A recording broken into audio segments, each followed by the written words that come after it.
Rosy Hardy's Scottish Garden plants. Today I'm going to talk about two older varieties of Dahlia. Just going to talk about how to look after them and care for these beautiful plants, and it will be the same for any variety of Dahlia that you grow in your garden. If you enjoy these videos, please do subscribe. Going to start with a very old variety here. This is Dahlia Christopher Taylor. Look at the most amazing, beautiful heads on this. This is what is known as a water lily because that looks like a water lily, and it has the amazing colour to the back of it. It's just a beautiful old variety.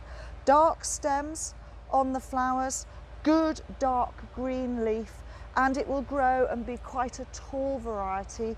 This has very long stems. It was bred originally back in the 1800s for something to be used as a cut flower, and it works really, really well as a cut flower in arrangements.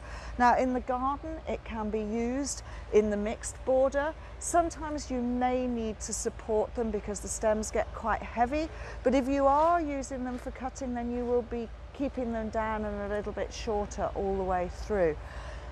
Will grow and make quite large clumps. It is a variety you can leave in the ground if you want to. Otherwise, you will need to lift it and store those tubers somewhere in a dark shed, which is just about frost free. It's the fact that they need to be dry, not getting wet, that is the key thing. If you want to leave them in the ground, that is perfectly fine, but do remember to let the whole plant get frosted. Do not cut it back to ground level until it's got frosted. All of this foliage and any top growth goes black and soggy, looks disgusting. But what it does is it seals the stems like this, and it seals across the top here. So where the tuber joins, this bit gets sealed and you won't get any rot going down into those tubers. That is key to keeping them well.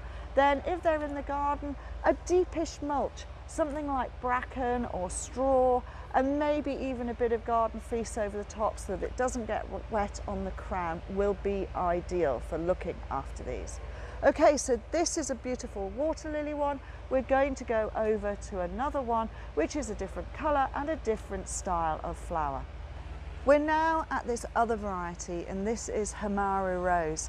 It is a beautiful double, almost one that is cylindrical, and it starts off with this lovely pink centre to it, lovely salmon on the outside.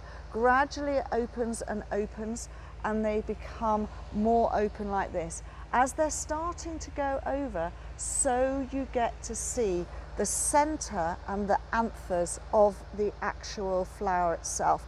Once they get to that point, they're being pollinated by the bees, the moths, anything else, and they are really, really good.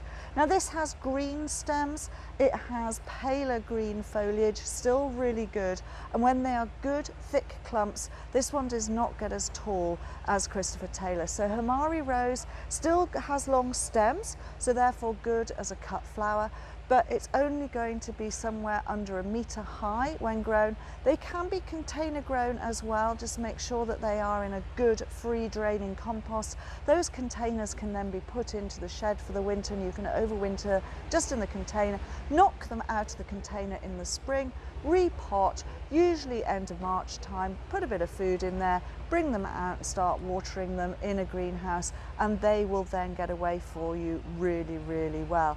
Christopher Taylor can get up to 150 high, and so it's a much, much taller one, which is why I say you may need to stake it. Enjoy dahlias. There are lots of different ones out there, but the basic way of growing them and how to look after them is as I have said.